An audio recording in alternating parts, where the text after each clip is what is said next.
মোহাম্মদ চন্দ্রপুরী, হযরত মাওলানা কুতুবউদ্দিন আহমদ খান মাতওয়াইলি হয়ে আলহাজ হযরত মাওলানা খাজা বাবা জাকির শাহ কুদ্দাসা সিররুহুল আজিজ হুজুর পাকের সিনা মুবারকের মধ্যে সেই ইলমে বেলায়েতকে আল্লাহ পাক ঢেলে দিয়েছে। এই ইলমে বিলায়েত, ইলমে বিলায়েত, সেই ইলমে বিলায়েত আধ্যাত্মিক ইলম বাবাজান কেবলা এই জন্যই বলেছেন সুফিবাদী শান্তির পথ। মারহাবা কোন। এই যে সুফিবাদ, এই যে সুফিবাদ, এইটাই ইলমে বেলায়েতের নির্যাস। আল্লাহর ওলিদের কলব মুবারক থেকে, সিনা মুবারক থেকে গুনাহগারের কলবের ভিতরে এটাকে স্থানান্তরিত করে দেওয়া হয়। একেবারে কানায় কাবার ইমাম সাহেব, উনাকে যদি কারেন্টের তারের মধ্যে ধরায় দেওয়া হয়, কি বলেন কারেন্ট শর্ট করবে না? করবে না? আর সবচাইতে একটা খারাপ গুনাহগার মানুষ যাকে জাহান্নামী জাহান্নামী বলে, এমন একটা খারাপ গুনাহগার মানুষকেও যদি কারেন্টের তারের মধ্যে ছোঁয়া দেওয়া হয়, শর্ট করবে না? কারেন্টের ধর্মই হচ্ছে শক করা, শক সে করবে। আল্লাহর ওলিদের বিধানটাও সেই রকম।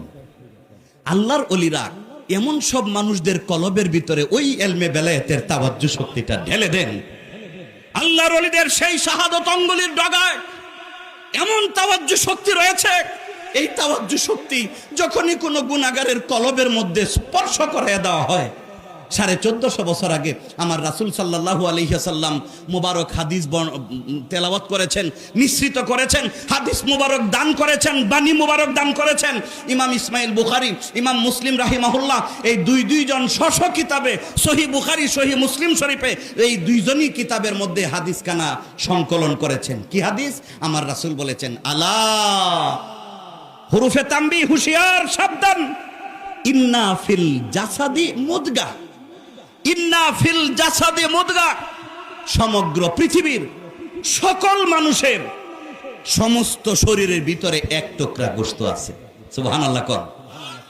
ইজা সালুহাত, ইজা সালুহাত, আল্লাহর রাসূল বলেন যখন ওই গোশতের টুকরাটা হয় ভালো, যখন এই গোশতের টুকরাটা থাকে পবিত্র, সালুহাল জাসাদু কুল্লুহু, সালুহাল জাসাদু কুল্লুহু, ওই গোশতের টুকরাটা যখন পবিত্র থাকে, গোটা শরীরের সকল অঙ্গ প্রত্যঙ্গ পবিত্র থাকে। সুবহানাল্লাহ।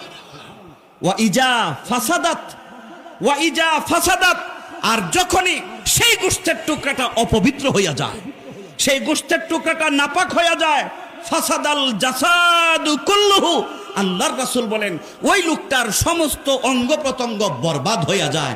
তার না ওযু কবুল হয় না, নামাজ কবুল হয় না, রোজা কবুল হয় না, হজ কবুল হয় না, যাকাত কবুল হয় না, তিলাওয়াত কবুল হয় না, মুরাকাবা, মুশাহিদা, জিকির, আজগার, দান, খায়রাত কোনো কিছুই আল্লাহর দরবারে